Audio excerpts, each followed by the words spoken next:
বৈষম্য বিরোধী ছাত্র আন্দোলনের ডাকা কর্মসূচিতে একাত্মতা প্রকাশ করে রাজধানীর বিভিন্ন শিক্ষা প্রতিষ্ঠান সহ দেশের নানা স্থানে শিক্ষার্থীরা আজ গণমিছিল করেছেন।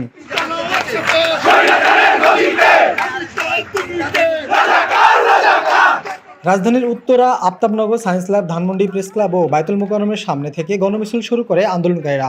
সকালে ধানমন্ডি, উত্তরা ও আফতাবনগর, জুমার নামাজ শেষে সায়েন্স ল্যাব, বায়তুল মোকাররম সহ শাহবাগ এলাকায় মিছিল হয়। এ সময় তারা নানা স্লোগান দেয়। গণমিছিল শেষে রাজধানীর সায়েন্স ল্যাব মোড় অবরোধ করে শিক্ষার্থীরা। বৃষ্টিতে ভিজে মিছিল করেছেন উত্তরার শিক্ষার্থীরা।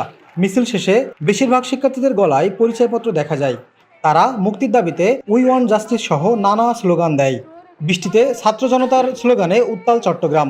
এদিকে হাজার হাজার প্রতিবাদী মানুষের ঢল নেমেছে খুলনার রাস্তায়। খবর পাওয়া গেছে, পুলিশের সাথে দফায় দফায় সংঘর্ষ হয়েছে আন্দোলনকারীদের।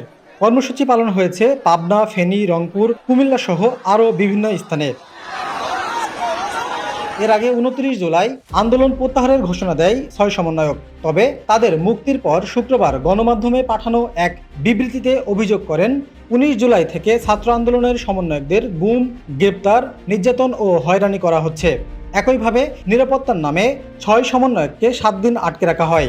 তারা জানান, আমরা গুম, গ্রেফতার, নির্যাতন থেকে নিরাপত্তা চেয়েছিলাম, কিন্তু অসাংবিধানিকভাবে আমাদেরকে আটকে রাখা হয়। সরকারের কাছে আমরা এই প্রহসনের নিরাপত্তা চাই না। সরকার এখনও শিক্ষার্থীদের উপর দমন নীতি চালিয়ে যাচ্ছে। ছাত্র নাগরিক হত্যার বিচার, আটককৃত ব্যক্তিদের মুক্তির দাবিতে ছাত্র আন্দোলনের কর্মসূচি অব্যাহত থাকবে বলে জানান তারা।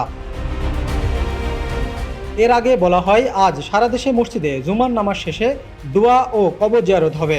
মন্দির, গির্জাসহ সব স্থানে প্রার্থনা শেষে গণমিছিল অনুষ্ঠিত হবে।